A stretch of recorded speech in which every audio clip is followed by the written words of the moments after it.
Love gospel వీక్షకులందరికీ సర్వశుభాలు. ప్రత్యక్షపు గుడారం గురించి ఈ వీడియోలో పూర్తిగా తెలుసుకుందాం, కాబట్టి పూర్తిగా స్కిప్ చేయకుండా చూడండి. ప్రత్యక్షపు గుడారం అనగానే దేవుడు తన ప్రజల మధ్య ఉండడానికి, ప్రజలతో ఉండటానికి ఏర్పాటు చేసుకునేటువంటి ఒక స్థలం. ఇది దేవుని నిర్ణయం ప్రకారం మాత్రం జరిగినటువంటిది. అంటే మందిరం కట్టక ముందు ప్రత్యక్షపు గుడారాలే ఇక్కడ దేవుని ప్రత్యక్షకు నిదర్శనాలు. దేవునికి మనుషునికి సంబంధించినటువంటి ఒక ప్రత్యక్షతను దేవుడు ఏర్పాటు చేయాలనే నిర్ణయమే ఈ ప్రత్యక్షపు గుడారం. దేవుడు తన మధ్యన నివాసం చేయటానికి ఏర్పాటు చేసుకున్న స్థలం ఇది. ఈ ప్రత్యక్షపు గుడారాలు ఎందుకు అంటే రెండు కారణాలు ఉన్నాయి. ఒకటి ఏంటంటే దేవుడు వీరితో నివసించేటట్టు, ప్రజలతో నివసించటానికి. అందుకే నేను వారిలో నివసించినట్లు వారు నాకు పరిశుద్ధ స్థలం నిర్మించాలి అనే వాక్యం ఉంటుంది. ఇక రెండవ కారణం ఏంటంటే ఇశ్రాయేలీల మధ్య నివసించి వారికి దేవుడై ఉండటానికి ఒక ప్రత్యక్షతనివ్వటానికి. సో ఈ విధంగా దేవుని యొక్క ప్రత్యక్షతను ప్రజల మధ్య ఉంచటానికే గుడారం. వారి దగ్గర, వారి మధ్య, వారితో నివసించడానికి ఏర్పాటు చేసేది. ఇక ప్రత్యక్షపు గుడారము యొక్క నిర్మాణం, దాని ప్రణాళిక, దాని రూపకర్త దేవుడే. ఇందులో నరుల యొక్క ఆలోచన ఎంత మాత్రమో లేదు, చేర్చబడలేదు. అందుకే వాక్యం చెప్తుంది, నేను నీకు కనపరచు విధంగా మందిరం యొక్క రూపమును, దాని ఉపకరణములన్నిటి రూపమును నిర్మించాలి అని. ఇక ప్రత్యక్షపు గుడారము పరలోకమందలి నమూనాను పోలి ఉంటుంది. ఇక పనివారిని దేవుడు తన ఆత్మతో అభిషేకించి జ్ఞానమును దయచేశాడు. సో ప్రత్యక్షపు గుడారం కట్టడం అంటే సాధారణమైన గుడారాలు, ఇల్లులు కట్టేటువంటి వారితో కట్టించాల. సో దీనికి ప్రత్యేకంగా పనివారిని దేవుడు తన ఆత్మతో అభిషేకించి జ్ఞానాన్ని దయచేశాడని వాక్యంలో చూస్తాం. ఇకపోతే ఇంకొక విషయం ఏంటంటే దేవుడు ప్రత్యక్షపు గుడారం ద్వారా పాత నిబంధన భక్తులకు, ప్రజలకు సువార్తను ప్రకటించారు అని మనం అర్థం చేసుకోవచ్చు. ఇది హెబ్రీ పత్రిక యోహాను సువార్తలో చూస్తే మనకు అర్థమవుతుంది. వారికి ప్రకటించబడినట్లు మనకు సువార్త ప్రకటించబడిన అనే వాక్యం ఉంటుంది. వారు వినిన వారితో విశ్వాసము గలవారే కలిసి ఉండలేదు గనుక విన్న వాక్యం వారికి నిష్ప్రయోజనం అయిపోయింది. ఈ ప్రత్యక్షపు గుడారం యొక్క ప్రణాళిక యేసుక్రీస్తునందు అంటే దేవుడు బయలుపరిచినటువంటి, ఉద్దేశించినటువంటి విమోచన, రక్షణకు సాదృశ్యంగా ఉంటుంది. అలాగే ప్రత్యక్షపు గుడారము ద్వారా దేవుడు ప్రజలు తనతో ఎలాగ సంబంధం కలిగి ఉండాలో చెప్పారు, సూచించారు. ఈ ప్రత్యక్షపు గుడారం యొక్క ఉద్దేశాలన్నీ కూడా యేసుక్రీస్తు ఛాయారూపమై ఉంటాయి. ఆ ఛాయా ఉద్దేశాలు అవన్నీ కూడా యేసుక్రీస్తు ద్వారా నెరవేర్చబడ్డాయి. ప్రజలు దేవునితో నిత్యముగా నివాసం కలిగి ఉంచడానికి, జీవించడానికి అవసరమైనటువంటి సూత్రాలు, అవసరమైనటువంటి నియమాలన్నీ కూడా ప్రత్యక్షపు గుడారం నందు దేవుడు పొందుపరిచాడు. ప్రత్యక్షపు గుడారం నందు అర్పించినటువంటి బలులన్నీ కూడా తన ప్రజలకు ఒక రక్షకుని యొక్క ఆవశ్యకతను తెలియచేయడానికి ఏర్పాటు చేయబడ్డాయి. ఈ బలుల యొక్క సాదృశ్యాన్ని బట్టి వారు దేవుణ్ణి గుర్తించాలంటే క్రీస్తును గుర్తించాలని దేవుని యొక్క ఉద్దేశం. ప్రత్యక్షపు గుడారం యొక్క ప్రణాళికలు ప్రజల యొక్క ఐగుప్తు దాస్యం నుంచి బయటకు వచ్చిన తర్వాత ఇవ్వబడ్డాయి. సొలొమోను దేవాలయ నిర్మాణం జరిగే వరకు, కట్టేంత వరకు కూడా ప్రజలు ఈ గుడారం నందే ఆరాధించారు. ప్రజలతో దేవుడు ఈ ప్రత్యక్షపు గుడారాల ద్వారానే ఉండేవాడు. ఈ ప్రత్యక్షపు గుడారం వారి మధ్య నివసించటం, ప్రజల మధ్య నివసించటం అంటే అన్ని గోత్రములకు సంబంధించి, అన్ని మనుషులకు సంబంధించి ఈ విధమైన పరిస్థితిని, ఐక్యతను గుర్తు చేసే మధ్యన ఏర్పాటు చేయబడింది. ప్రత్యక్ష గుడారానికి తూర్పున ఇస్సాకారు, యూదా, జెబూలూను గోత్రాలు ఉండేవి. పడమరన మాత్రం మనస్సే, ఎఫ్రాయిము, బెంజమిన్ గోత్రాలు ఉంటాయి. ఉత్తరాన అషేరు, దాను, నఫ్తాలి గోత్రాలు ఉంటాయి. దక్షిణాన గాదు, రూబేను, సియోను గోత్రముల వారు నివాసం చేశారు. ఈ ప్రత్యక్షపు గుడారం యొక్క వస్తువులు మోసేటువంటి మొర్రారీయులు ఉత్తరాన, గెర్షోనీయులు పడమరన, కహాతీయులు దక్షిణాన, యాజకులేమో తూర్పు భాగాన తమ నివాస స్థలాన్ని ఏర్పాటు చేసుకుని నివసించేవారు. ఈ కహాతీయులు గుడారంలోని అతి పరిశుద్ధ వస్తువులను కర్రలతో సహాయంతో మోసేటువంటి వారు. సో సంఖ్యాకాండంలో చూస్తే వీరి యొక్క ప్రాముఖ్యతను మనం చూస్తాం. ఇక గెర్షనీయులు అంటే ఎవరు అంటే గెర్షనీయులు తెరలను మోసేటువంటి వారు. ఈ ప్రత్యక్షపు గుడారముల యొక్క తెరల గురించి, ఆ ప్రత్యేకతల గురించి మనం చూస్తాం. ఆ తెరలు మోసేటువంటి వారే ఈ గెర్షోనీయులు. సో మొరారీలు అంటే మొరారీలు పలకలను, దిమ్మలను, వాటి బరువులను మోసేటువంటి వారుగా మనకు కనబడతారు. ఒక్కొక్కరికి ఒక్కొక్క పని, ఒక్కొక్క బాధ్యత కలిగినటువంటి ప్రతి వారిని కూడా ఇక్కడ వాడుకోవడం మనం చూస్తాం. అందుకే ప్రత్యేకత, ఒక్కొక్కరి పని ఒక్కొక్కరికి ప్రత్యేకతగా ఉంటుంది. ఇక ప్రత్యక్ష గుడారానికి మన వాక్యం ముందు చాలా పేర్లు ఉన్నాయి. దేవుని గుడారం అని పిలువబడుతుంది. ఇక సాక్ష్యపు గుడారం అని పిలువబడుతుంది. షిలోహు మందిరం అని పిలువబడుతుంది. యెహోవా మందిరం అని కూడా పిలువబడుతుంది. సో ఈ విధంగా ప్రత్యక్షపు గుడారాలకు పేర్లు ఉంటాయి. ఈ ప్రత్యక్షపు గుడారం గురించి సుమారు 50 అధ్యాయాలు ఉన్నాయి. నిర్గమాకాండంలోనే 13 అధ్యాయాలు, లేవీకాండంలో 18 అధ్యాయాలు, సంఖ్యాకాండంలో 13 అధ్యాయాలు, ద్వితీయోపదేశ కాండంలో 2 అధ్యాయాలు, హెబ్రీలకు రాసిన పత్రికలో 4 అధ్యాయాలు ఈ ప్రత్యక్షపు గుడారం గురించి వివరించే అధ్యాయాలను మనం చూస్తాం. ఈ ప్రత్యక్షపు గుడార నిర్మాణంలోని సూత్రాలు, నియమాలు పాటించిన వారందరూ దేవునితో ఎల్లప్పుడూ సహవాసం కలిగి ఉంటారు. అందులో దేవుని నియమాలను పాటించినటువంటి వారు దేవుని ఉగ్రతకు లోనవుతారు. వారు దేవుని యొక్క విమోచన క్రియను నిర్లక్ష్యం చేసిన వారయ్యారు. ప్రత్యక్షపు గుడారం అరణ్యంలో ఇసుక నేల మీద నిర్మించబడింది. దీన్ని నిలబెట్టడానికి ఏ విధమైన పునాదులు తవ్వలేదు, ఎందుకంటే ఇది తాత్కాలికమైందిగానే దేవుడిచ్చాడు. పునాదులు గల అసలైన పట్టణం మనకు భూమి మీద లేదు, అది పరలోకమందు మాత్రమే ఉందని మనకు తెలియాలి. ఈ దేవుడు తన ప్రజల మధ్య నివాసం చేసేటువంటి దేశం ఇశ్రాయేలు వంటి దేశం ప్రపంచంలో మరి ఒకటి లేదు. అందుకే ఇశ్రాయేలు మీదే అందరూ కూడా ఆసక్తిగా చూస్తారు. మోషే యెహోవాను తెలుసుకోవటానికి సీనాయి పర్వతం మీద 7వసారి ఎక్కి వెళ్ళినప్పుడు దేవుడు మోషేకు కొండ మీద ప్రత్యక్షపు గుడారం యొక్క ప్రణాళికలు మొత్తం కూడా చూపించినట్లుగా మనం అర్థం చేసుకోవచ్చు. యెహోవా మోషేకు ఆజ్ఞాపించిన ప్రకారం అనే మాట నిర్గమాకాండంలో 39-40 అధ్యాయంలో 17 సార్లు ఉంటుంది. అందుకే అంటే ఈ యొక్క మోషేకి యెహోవా దేవుడు ఆజ్ఞాపించినటువంటి విషయాలు మనం చూస్తాం. మోషే దేవుని సూచనలు ఖచ్చితంగా పాటించాడు. ఈ ప్రత్యక్షపు గుడారం కట్టడానికి లేదా నిర్మాణానికి సుమారు 6.5 నెలలు పట్టింది సమయం. అయితే ఇశ్రాయేలీయులు మొదటి నెల 14వ దినమున ఐగుప్తు నుంచి బయలుదేరొచ్చారు. 3వ నెల తర్వాత సీనాయి పర్వతానికి వచ్చారు.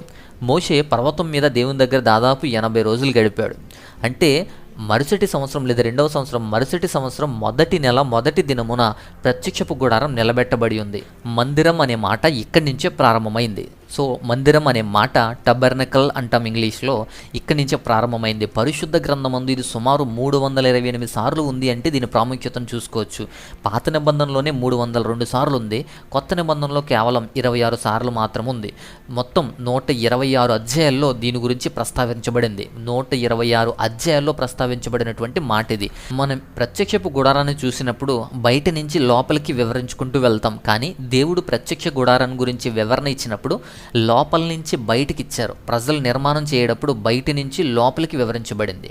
నిర్గమకాండంలో వీటి గురించి మనం చూస్తాం.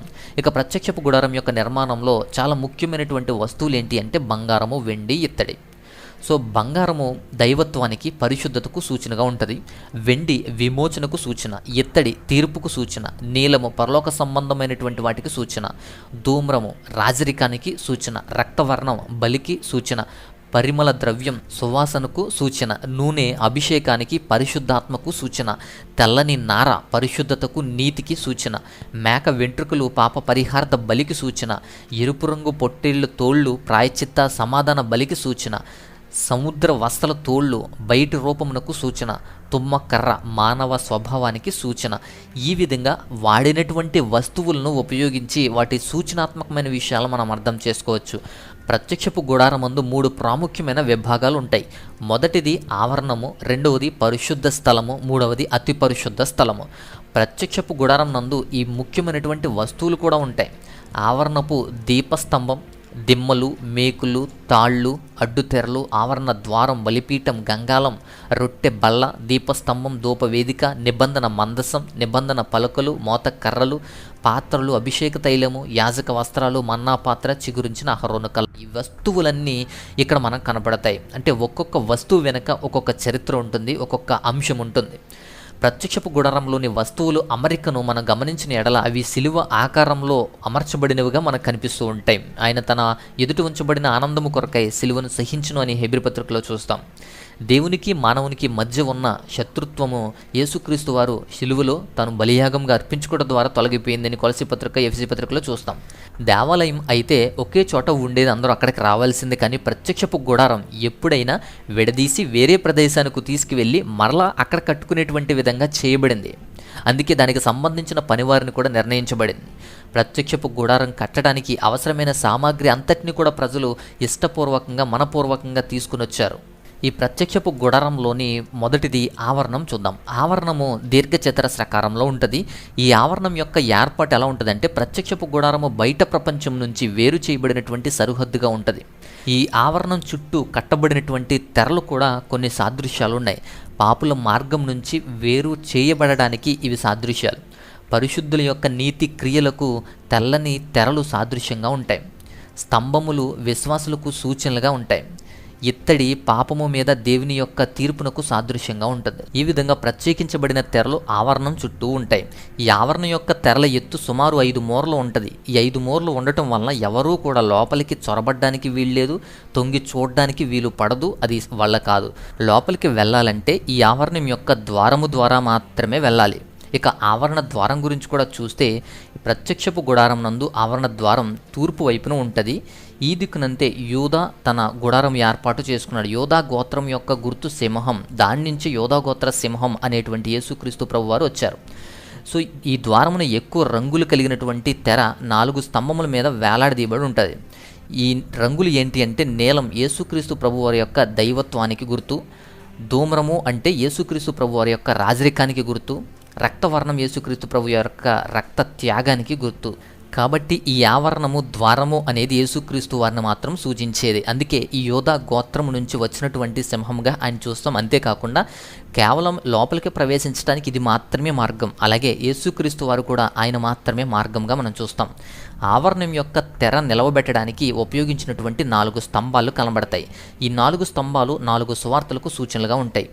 మత్తయి సువార్త యేసుక్రీస్తు ప్రభును రాజుగా పరిచయం చేసింది. మార్కు సువార్త యేసుక్రీస్తు ప్రభు వారిని పరిచారికంగా పరిచయం చేసింది. లూకా సువార్త యేసుక్రీస్తు ప్రభు వారిని మనుష్య కుమారునిగా పరిచయం చేసింది. యోహాన్ సువార్త యేసుక్రీస్తు ప్రభు వారిని దైవ కుమారునిగా, దేవుని కుమారునిగా పరిచయం చేసింది. సో ఈ ఆవరణంలోని ఈ ద్వారము ద్వారా తప్ప వేరే మార్గం గుండా ప్రవేశించడానికి లేదు. ఒకవేళ అలా ప్రవేశిస్తే అది మరణ శిక్ష విధించబడుతుంది. ఈ ద్వారం ఎప్పుడూ తెరిచే ఉంటుంది. అనేకులు ప్రవేశించడానికి వీలుగా 20 మూరల వెడల్పు కలిగినటువంటి విశాల ద్వారమై ఉంది. కానీ ఆవరణంలో ప్రవేశించడానికి ప్రత్యేకమైన అర్హతలంటూ ఏమీ లేవు. ఎవరైనా వచ్చి రక్షణ పొందవచ్చు. అలాగే యేసుక్రీస్తు వారిలో కూడా ఇవన్నీ వర్తింపచేయవచ్చు. ప్రత్యక్షపు గుడారంలోకి వెళ్ళగానే మొదట కనిపించేది ఏంటి అంటే, ప్రత్యక్షపు గుడారంలోకి అడుగుపెట్టిన ప్రతి వ్యక్తికి కనిపించే మొదటి వస్తువు, అతి పెద్ద వస్తువు బలిపీఠం. ఈ బలిపీఠం మీద జంతువులను బలిగా అర్పించి వాటి రక్తమును బలిపీఠం యొక్క కొమ్ముల మీద ప్రోక్షించేవారు. ప్రత్యక్షపు గుడారంలోని వస్తువుల్లోకెల్లా ఎక్కువ సార్లు ఉపయోగించబడినటువంటి వస్తువు బలిపీఠం. ఈ బలిపీఠం యేసుక్రీస్తు ప్రభువు చేయబోయేటువంటి శిలువ బలియాగానికి ఛాయారూపంగా నిదర్శనంగా ఉంటుంది. రక్తము చిందించబడకుండా పాపములకు పాప క్షమాపణ కలగదు అని ఈ బలిపీఠం మనకు తెలియచేస్తుంది. ఈ బలిపీఠం చుట్టూ ఇత్తడితో చేయబడిన తొడుగు ఒకటి ఉంటుంది. ఇత్తడి దేవుని యొక్క తీర్పునకు సాదృశ్యం. దహన బలి యొక్క వేడిని ఇత్తడి తట్టుకొని నిలబడినట్లుగా దేవుని యొక్క తీర్పు అనే అగ్నిని యేసయ్య తట్టుకొని మనకు విమోచన కలిగించేవారుగా మనం చూస్తాం. ఇది యెషయా గ్రంథంలో చూస్తాం. ఈ బలిపీఠము చతురస్రాకారంగా చేయబడి అన్ని వైపులా కూడా ఒకే కొలత కలిగి ఉంటుంది. రక్తము ద్వారా మాత్రమే మనకు దేవుని దగ్గరకు చేర్చేటువంటి విషయంగా మనం చూస్తాం.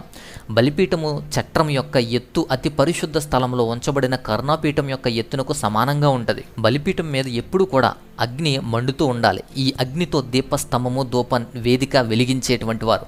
పాత నిబంధన కాలంలో దేవుని దగ్గరకు రావాలి అంటే ఈ బలిపీఠం ఒక్కటే మార్గం. ఇది నూతన నిబంధనలో యేసుక్రీస్తు ప్రభువు ద్వారా దేవుని దగ్గరకు చేర్చుటతో సమానమవుతుంది. ఇప్పుడు యేసుక్రీస్తు వారు మాత్రమే మార్గం. బలిపీఠం యొక్క కొమ్ములు బలానికి సూచన. బలిపీఠం మీద బూడిద పాపం యొక్క పూర్తి నాశనమునకు సాదృశ్యంగా ఉంటుంది. ఇది శుద్ధీకరణకు, పవిత్రపరచడానికి సూచనగా ఉంటుంది. బలిపీఠం మీద అగ్ని మొదటిసారి దేవుని చేత మండించబడింది. అగ్ని అనేది దేవుని యొక్క అంగీకారానికి కానీ తిరస్కరణకు కానీ సాధనం. అది పాప క్షమాపణ పొందకుండా లేకుండా ఎవరూ కూడా ప్రత్యక్ష గుడారంలోకి ప్రవేశించలేరు. కాబట్టి ఇక్కడ ఇది ముఖ్యం. బలిపీఠం చేయడానికి ఉపయోగించబడిన తుమ్మకర్ర యేసుక్రీస్తు ప్రభు యొక్క మానవ స్వభావానికి సాదృశ్యంగా ఉంటుంది. ఇక ఇత్తడి బలమునకు సాదృశ్యం. 4 వైపులా ఉన్న బలిపీఠం యొక్క కొమ్ములు కనబడతాయి. ఇది భూమి మీద నలుదిక్కులా ఉన్న ప్రజలను రక్షించడానికి శక్తి కలిగిన వాడు అన్న సత్యాన్ని మనకు తెలియచేయడానికి ఇది సూచికగా ఉంటుంది. బలిపీఠము దగ్గరకు తీసుకువచ్చినటువంటి జంతువులను బలిపీఠం యొక్క కొమ్మునకు తాళ్లతో కట్టేవారు. ఈ ప్రత్యక్షపు గుడారంలో మనకి ఇంకొకటి కనిపిస్తుంది, అది గంగాళం. అద్దము వలె సానబెట్టిన ఇత్తడితో పోతపోయబడినది ఈ గంగాళం. ఇది ప్రత్యక్ష గుడారమునందు శుద్ధీకరణకు ఉపయోగించారు. గంగాళం చేయడానికి కొలతలు దేవుడేమి ఇవ్వలేదు, కానీ దీన్ని బట్టి శుద్ధీకరణకు పరిమితులు లేవు అని మనం అర్థం చేసుకోవచ్చు. ఈ గంగాళం పునర్జన్మకు, పవిత్రతకు, అనుదిన శుద్ధీకరణకు సాదృశ్యం. యాజకులు పరిశుద్ధ స్థలంలోకి వెళ్ళే ముందు ఖచ్చితంగా వారు పరిశుద్ధపరచుకోవాలి, శుద్ధీకరించుకోవాలి. విశ్వాస జీవితంలో అనుదిన శుద్ధీకరణ అనేది దేవుని వాక్యం ద్వారా జరగాలి. అందుకే దాని నిమిత్తము గంగాళంలోని నీటితో నింపబడింది. చేతులు కడుగుకొనుట అంటే మన యొక్క పరిచర్య పనులను సూచిస్తుంది. కాళ్ళు కడుక్కోవటం అంటే నడతను సూచిస్తుంది. గంగాళంలోని నీరు దేవుని వాక్యానికి సాదృశ్యంగా ఉంటుంది. పరిశుద్ధ స్థలంలో ప్రవేశించడానికి పవిత్ర హృదయం అవసరం. అది కేవలం వాక్యం ద్వారా మాత్రమే సాధ్యం. గంగాళమునకు ఉపయోగించబడిన అద్దము వంటి ఇత్తడి మన ప్రతిరూపాన్ని చూపించే విధంగా ఉంటుంది. అందుకే వాక్యంలో కూడా మనం చూస్తాం, అద్దము వలె మన ప్రతిరూపాన్ని, కార్యాన్ని, మన యొక్క స్వభావాన్ని కూడా వాక్యం చూపిస్తుంది. వాక్యపు వెలుగులో చూసుకొనటం దీనికి సాదృశ్యం. ఇక ప్రత్యక్షపు గుడారంలో తర్వాత అంశం పరిశుద్ధ స్థలం. ఈ ఆవరణము దాటి లోపలికి వెళ్తే అది పరిశుద్ధ స్థలంగా ఉంటుంది. ఇది యాజకులకు మాత్రమే ప్రవేశం ఉంటుంది. యాజకులు మాత్రమే లోపలికి వెళ్తారు. పరిశుద్ధ స్థలంలో లోపల తెరలు, ఆవరణ ద్వారము ఒకే విధంగా ఉంటాయి. కానీ స్థలము లోపలికి ప్రవేశించే ముందు ఉంచినటువంటి తెర మాత్రం బంగారంతో చేయబడి ఇత్తడి దిమ్మ కలిగినటువంటి 5 స్తంభాల మీద వేలాడదీయబడి ఉంటుంది. సో పరిశుద్ధ స్థలంలో నిలవబెట్టినటువంటి పలుకలు కృప ద్వారా రక్షించబడినటువంటి పాపులకు సాదృశ్యం. వెండి దిమ్మలు యేసుక్రీస్తు రక్తము ద్వారా చేయబడినటువంటి విమోచన యాగానికి సాదృశ్యం. ఈ పలకల చుట్టూ ఉంచినటువంటి కర్రలు విశ్వాసుల మధ్య ఉండవలసిన సంబంధాన్ని సూచించేవిగా చిహ్నాలుగా ఉంటాయి.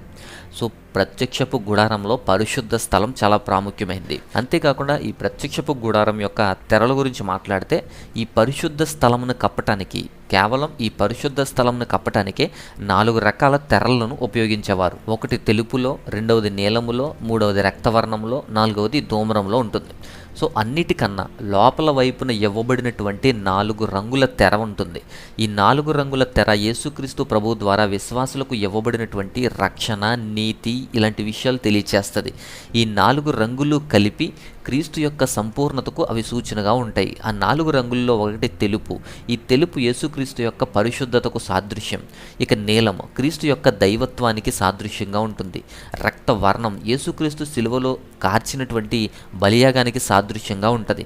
ఇక ధూమ్రము యేసుక్రీస్తు యొక్క రాజరికానికి, సత్యానికి సాదృశ్యంగా ఉంటుంది. సో 4 రంగుల తెర ఒకటి కనిపిస్తుంది. ఈ 4 రంగుల ప్రత్యేకతలు ఈ విధంగా ఉంటాయి. ఈ 4 తెరల్లో ఒకటి 4 రంగుల తెర అయితే, రెండవది మేక వెంట్రుకలను కలిగినటువంటి తెర. ఇది యేసుక్రీస్తు వారి యొక్క పరిహారార్థ బలికి సూచన. ఇక మూడవది ఎరుపు రంగు వేయబడినటువంటి మేక వెంట్రుకలకు కలిగినటువంటి తెర. ఇది యేసుక్రీస్తు ప్రభువారు మన అందరి పాపముల నిమిత్తము చెల్లించినటువంటి విమోచన క్రయధనమున తన రక్తమునకు సూచనగా ఉంటుంది. ఇక సముద్ర వస్త్రాల రంగు. ఈ సముద్ర వస్త్రాల రంగు కలిగినటువంటి ఆ తెర, అనగా సముద్ర వస్త్రాల రంగు కలిగినటువంటి ఆ తెర కప్పబడి ఉంటుంది. అది యేసుక్రీస్తు ప్రభువారి యొక్క మానవత్వానికి, ఆయన యందు సొగసైనను సురూపమైనను లేదు అనే మాటకు సాదృశ్యంగా ఉంటుంది. ఇక ఈ పరిశుద్ధ స్థలంలో కొన్ని వస్తువులు కూడా ఉంచబడతాయి. పరిశుద్ధ స్థలంలో కనిపించేటువంటి వస్తువుల్లో ఒకటి సముఖపు రొట్టె బల్ల కనపడుతుంది. ఈ బల్ల మీద 12 రొట్టెలు ఉంటాయి. ఈ రొట్టెలు ఇజ్రాయేలీలో 12 గోత్రాలకు సూచనగా ఉంటాయి. ఈ రొట్టెలు కేవలం పరిశుద్ధ స్థలములో సేవ చేయు యాజకులకు మాత్రమే ఉంటుంది. యాజకులు మాత్రమే భుజించాలి. బయటి వారు ప్రవేశించడానికి వాటిని తినుటకు అనుమతి ఉండదు. యేసుక్రీస్తు ప్రభు వారి యొక్క శరీరము తిని, ఆయన రక్తము త్రాగితేనే మనం నిత్య జీవము గలవారము అవుతాం. ఈ రొట్టె అనేది దేనికి కారణభూతమై ఉంటుంది అంటే, కుటుంబ సభ్యుల మధ్య సహవాసానికి కారణభూతమై ఉంటుంది ఈ రొట్టె. అంతేకాదు యేసుక్రీస్తు ప్రభువారు మన కొరకు జీవాహారంగా అర్పించబడ్డారు. సో ఆయన భుజించేటువంటి, శరీరంగా భుజించేటువంటి వారందరూ కూడా కుటుంబ సభ్యులతో సహవాసంలో ఉండేటువంటి వారు. ఇక రొట్టెలు దంచబడినటువంటి మంచి గోధుమ పిండితో చేయాలి. మంచి గోధుమ పిండితో చేయబడినవి. ఇవి యేసుక్రీస్తు వారిలో హెచ్చుతగ్గులు కానీ భేదాలు కానీ లేవు అని తెలియచేసేటంటే దానికి సూచన. ఇక రొట్టెలు ఎక్కడా కూడా పులుపు లేదు. యేసుక్రీస్తు ప్రభు యొక్క పాపము లేని జీవితాన్ని ఇది సూచిస్తుంది. ఈ రొట్టెలు తయారు చేయడానికి మంచి గోధుమలు ఎన్నుకుంటారు. పైగా దంచబడినటువంటి మంచి గోధుమ పిండితోనే తయారు చేస్తారు. ఎక్కడా కూడా దీంట్లో పులుపు రాకూడదు. పులుపు రాదు, పులుపు ఉండదు. ఇకపోతే ఈ రొట్టెల్ని నిప్పుల మీద కాల్చుతారు. ఈ నిప్పుల మీద కాల్చబడటం అంటే యేసుక్రీస్తు ప్రభు వారి యొక్క శ్రమలకు సాదృశ్యంగా ఉంటుంది. రొట్టెల పైన ఉంచబడినటువంటి పరిమళ తైలం ఒకటి మనకు కనబడుద్ది. ఈ పరిమళ తైలాన్ని చూస్తే ఇది క్రీస్తు వారి యొక్క సహవాసభరితమైనటువంటి జీవితానికి సాదృశ్యం. ఇక బల్ల ఒకటి ఉంటుంది. ఈ బల్ల తయారీకి ఉపయోగించినటువంటి కర్ర యేసుక్రీస్తు ప్రభువారి యొక్క మానవ స్వభావానికి, పైన పూయబడినటువంటి బంగారం అనేది ఆయన యొక్క పరిశుద్ధతకు సాదృశ్యంగా కనబడుతుంది. సో మనకు ఈ యొక్క సముఖపు రొట్టె బల్ల దగ్గర కనిపించేది బల్ల కనిపిస్తుంది, రొట్టెలు కనబడతాయి, తైలం కనబడుతుంది. సో ఈ విధంగా అవి క్రీస్తు వారికి కూడా సాదృశ్యంగానే మనకు కనబడతాయి. ఇకపోతే ప్రత్యక్షపు గుడారంలో మనకు బాగా కనిపించేది ఏంటి అంటే దీపస్తంభం. ఈ దీపస్తంభం గురించి వాక్యంలో చాలా ప్రాముఖ్యతే ఉంటుంది. అంతేకాకుండా పరిశుద్ధ స్థలంలో వెలుగునిచ్చేది ఇది ఒక్కటే. పరిశుద్ధ స్థలంలో వెలుగునివ్వటానికి గల ఏకైక సాధనమే ఈ దీపస్తంభం. ఇది క్రీస్తు మాత్రమే మనకు వెలుగు అనేటువంటి సత్యాన్ని తెలియచేస్తుంది. ఈ దీపస్తంభానికి 7 దీపాలు ఉంటాయి. ఈ దీపస్తంభానికి ఉన్నటువంటి 7 దీపాలు ప్రకటన గ్రంథంలో చెప్పబడినటువంటి 7 సంఘాలకు సాదృశ్యంగా ఉంటాయి అని చెప్తారు.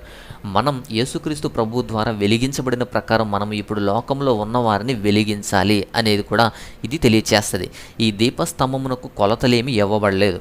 ఇది దేవుని వెలుగునకు పరిమితి లేదు అనేటువంటి సత్యాన్ని మనకు తెలియచేస్తుంది. పైగా ఈ దీపస్తంభం పోయబడకుండా చేతితో చేసినటువంటి పనిగా కనబడుతుంది. అది చేతితో చేసినటువంటి పని. ఇది మన విశ్వాస జీవితంలో ఎదుర్కొనబోయే శ్రమలు, శోధనను సహిస్తూ వచ్చేటువంటి వెలుగుగా మనం చూడాలి. సో ఇది కొలతలు లేనటువంటి పోయబడకుండా చేసినటువంటి చేతితో చేసినటువంటి పనిగా మనం చూస్తాం. ఈ దీపస్తంభంలో ఉన్నటువంటి కొమ్ములు కనపడతాయి. ఈ దీపస్తంభంలో ఉన్న కొమ్ములు మనకు కనిపించేవి ఏంటంటే యేసుక్రీస్తుకు మనం అంటుకట్టుబడి ఉండాలి అనే సత్యాన్ని మనకు తెలియచేస్తాయి. ఇక దీపస్తంభం యొక్క దీపాలు వెలిగించడానికి ప్రత్యేకమైన నూనె వాడతారు. వెలిగించడానికి ఉపయోగించే నూనె పరిశుద్ధాత్మకు సూచనగా ఉంటుంది. దీపస్తంభం యొక్క ఆకృతి ప్రతి కాండము కూడా మొగ్గ, పువ్వు, బాదము గల 3 కలశములు కలిగి మధ్యన ప్రకాండానికి 4 కలశాలు ఉంటాయి. దీపస్తంభం యొక్క కలశములోని మొత్తము మొగ్గ, పువ్వు, బాదము కలిపినటువంటి ఎడల అవి 66 వస్తాయి. ఇది దేవుని వాక్యపు వెలుగు యొక్క విశిష్టతను తెలియచేసేది. ప్రతి కాండములో కూడా 3 మొగ్గలు, 3 పువ్వులు, 3 బాదములు కలిపి ఉంటాయి. ఇలా దీపస్తంభం గురించి అనేక విషయాలే మనం చెప్పవచ్చు. ఇకపోతే ప్రత్యక్షపు గుడారంలో పరిశుద్ధ స్థలంలో కనిపించేది ఇంకొకటి ధూపవేదిక. ఈ ధూపవేదిక గురించి మనం పాత నిబంధన గ్రంథాల్లో తరచుగా మనం చూస్తూ ఉంటాం. ధూపవేదిక మనుషులు చేయు ప్రార్థనలకు సాదృశ్యంగా ఉంటుంది. ధూపము వేయటానికి అవసరమైనటువంటి అగ్నిని బలిపీఠం మీద నుంచి తీసుకురావాలి. ఇందులో ఉపయోగించేటువంటి పరిమళ ధూపము ఎంతో ప్రత్యేకమైంది. ఇది మరి ఏ ఇతర అవసరాలకు కూడా వినియోగించకూడదు. కేవలం దేవుని ఆరాధనకు మాత్రమే ఉపయోగించాలి. అందుకే పరిమళ ధూపం ఎంతో ప్రత్యేకమైంది. అంతేకాకుండా ఈ యొక్క ధూపవేదిక చుట్టూ వేసినటువంటి బంగారం ఉంటుంది. ఈ బంగారం జీవ కిరీటానికి సూచనగా ఉంటుంది. ఇది క్రీస్తు ప్రభు యొక్క రాజరికానికి సూచన. ఈ యొక్క సువాస కలిగినటువంటి పరిమళం యేసుక్రీస్తు ప్రభు మన కొరకు విజ్ఞాపన ప్రార్థనలకు సూచనగా ఉంటుంది. పరిమళ ధూపము చేయటానికి కలపబడినటువంటి పదార్థాలన్నీ కూడా వేరు చేయడానికి, గుర్తుపట్టడానికి వీలు లేనంతగా కలపబడతాయి. ఆ విధంగా కలపాలి. ఉప్పు మన జీవితానికి, లోకానికి కూడా మనం ఇవ్వవలసినటువంటి సాక్ష్యానికి సూచనగా కనబడుద్ది. ధూప వేదికకు ఉన్నటువంటి కొమ్ములు ప్రార్థన యొక్క బలాన్ని సూచించేవిగా ఉంటాయి. ధూపం వేదిక మీద అన్య అగ్ని అనేది అర్పించరాదు. అది మరణానికి దారితీస్తుంది. ఈ విధంగా ధూప వేదిక గురించిన ప్రత్యేకతలు మనం చూస్తాం. ఇక ఆవరణము, పరిశుద్ధ స్థలము అయితే ఇక మరొక ప్రాముఖ్యమైన అంశము, దేవుని ప్రత్యక్షత ఉండే అంశము అతి పరిశుద్ధ స్థలం. ఈ అతి పరిశుద్ధ స్థలంలో ఉంచబడిందే మందసం. దేవుని యొక్క మందసం అనేది ఉంచబడుతుంది. నిబంధన మందసం అంటాం మనం. ఈ నిబంధన మందసం ఉంచబడిన స్థలమే అతి పరిశుద్ధ స్థలంగా పిలుస్తారు. ఈ అతి పరిశుద్ధ స్థలం యొక్క ప్రధాన యాజకునికి తప్ప మిగిలిన వారికి అందరికీ కూడా నిషేధం. అది ప్రధాన యాజకుడు కూడా సంవత్సరానికి ఒక్కసారి మాత్రమే ప్రవేశించాలి, ఎవరూ వెళ్ళకూడదు. పరిశుద్ధ స్థలమును, అతి పరిశుద్ధ స్థలమును 4 స్తంభాల మీద వేలాడదీసేటువంటి తెర అనేది వేరుపరుస్తుంది. ఈ తెర మీద ఉన్నటువంటి కేరూబులు దేవుని యొక్క సన్నిధి ఇక్కడ ఉన్నది అనటానికి సాదృశ్యంగా ఉంటాయి. కేరూబులు దేవదూతలు. నిబంధన మందసం అంటే దేవుని యొక్క తోడు, మానవునితో ఉండేటువంటి తోడది. నిబంధన మందసం దేవునికి, మానవునికి వీళ్ళిద్దరూ కలుసుకోవడానికి ఒక ప్రత్యేకమైన ప్రదేశంగా కనబడుద్ది. ఈ యొక్క తెర అనేది అడ్డుగా ఉంటుంది. యేసుక్రీస్తు ప్రభువారి యొక్క శిలువ త్యాగం అప్పుడు ఈ యొక్క ఆలయపు తెర చిరిగిపోవడాన్ని మనం చూస్తాం. అంటే అడ్డు తెర చినిగి దేవుని దగ్గరకు వెళ్ళటానికి మనకు ప్రవేశాన్ని కల్పించింది. ఇప్పుడు మనం ధైర్యంగా దేవుని దగ్గరకు వెళ్ళవచ్చు. ఈ నిబంధన మందసం అనేది దేవుని యొక్క దయకు, కృపకు సాదృశ్యం. అది ఇక నిబంధన మందసంలో ఏముంటాయి అని చూస్తే ఈ మందసం లోపల పెట్టబడినటువంటి 10 ఆజ్ఞల పలకలు కనబడతాయి. ఈ 10 ఆజ్ఞల పలకలు యేసుక్రీస్తు ప్రభువారు ధర్మశాస్త్రాన్ని నెరవేర్చాడనేటువంటి ప్రతీకను సూచించడానికి అవి ఉంటాయి. నిబంధన మందసంలో ఉండే ఇంకొకటి ఏంటంటే మన్నా పాత్ర. ఈ మన్నా పాత్ర అనేది యేసుక్రీస్తు ప్రభువారు మనకు జీవాహారం అనే సత్యాన్ని తెలియచెప్తాయి. ఇక నిబంధన మందసంలో ఉంచేటువంటి ఇంకొక వస్తువు చిగురించినటువంటి అహరోను కర్ర. ఈ అహరోను కర్ర యేసుక్రీస్తు ప్రభువు ద్వారా మనకు కలిగిన పునరుద్ధాన జీవితానికి సాదృశ్యంగా ఉంటుంది. మరణించినది సహితము తిరిగి జీవించగలదు అనే సత్యాన్ని మనకు తెలియచేస్తుంది చిగురించేటువంటి ఆ కర్ర. ఈ మందసం, నిబంధన మందసము దేవుని ప్రజలకు ముందుగా నడిచిన వారికి త్రోవ చూపించింది. నిబంధన మందసం ఎప్పుడు కూడా ప్రజల గుడారాల మధ్యన ఏర్పాటు చేయబడింది. నిబంధన మందసం దేవుని ప్రజలకు ఆశీర్వాదాలని, శత్రువులకు కీడును తప్పించింది. దేవుని తోడు వీరి మధ్య ఉండటానికి మందసం ఉంది. సో ఈ విధంగా నిబంధన మందసం గురించి మనం అనేకమైన విషయాలే నేర్చుకోవచ్చు. అయితే ఈ విధంగా ప్రత్యక్షపు గుడారంలో అతి పరిశుద్ధ స్థలము అలాగే ఆవరణం, ఈ విధమైనటువంటి సాక్షాత్కారాన్ని ఈ యొక్క ప్రత్యక్షపు గుడారం ద్వారా దేవుని ప్రత్యక్షతను చూపించడానికి, మానవులకు దేవునికి మధ్య సంబంధాన్ని ఏర్పాటు చేయడానికి ఈ విధంగా ఉండేది. వీటికి సంబంధించిన ఒక్కొక్క వస్తువు కానీ, వీటికి సంబంధించిన ఒక్కొక్క ప్రదేశం కానీ చాలా ప్రత్యేకతలు కలిగింది. ఒక్కొక్కటి కూడా చాలా విషయాలు మనం నేర్చుకోవచ్చు, వాటి నుంచి మనం తెలుసుకోవచ్చు. అనేకమైన ప్రత్యేకతలు కలిగింది. ఇవి ముఖ్యంగా మనం తెలుసుకోవాల్సినటువంటి ప్రత్యక్షపు గుడారం యొక్క విషయాలు. ఇక మరిన్ని విషయాలు, మరికొన్ని ప్రాముఖ్యమైన అంశాలతో మరొక వీడియోలో మరల కలుసుకుందాం. అంతవరకు దేవుని మహాకృప, ఉన్నతమైన కాపుదల మనకు సదాకాలం ఉండునుగాక. ఆమేన్.